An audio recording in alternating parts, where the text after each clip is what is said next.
Hey guys, Dan here giving you a quick tour of the navigation of the Bolster platform.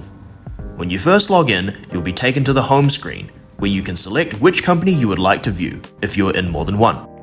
Select your company to continue. To navigate between screens, use the sidebar menu on the left. By clicking and dragging the two-line button, you can resize the menu to increase or decrease the amount of space it takes up on the screen.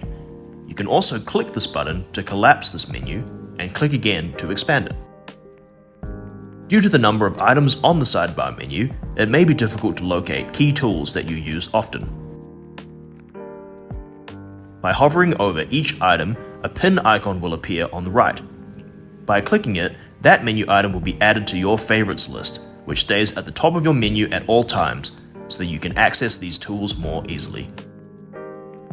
At the top of the menu bar, you also have a global search function, which you can search from all clients, invoices, quotes, assemblies, and files. Right next to the global search, there is a plus button, which you can use as a shortcut to create a lead, client, estimate, or invoice, no matter what screen you are currently on. If you ever want to switch companies or change company settings, you can click the gear icon next to the company name right above the search bar and plus button. You can also switch companies by clicking your name at the bottom of the screen, where you can also edit your personal profile, manage users, and log out of the Bolster platform.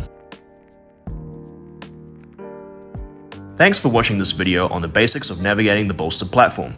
We hope to see you in the next one.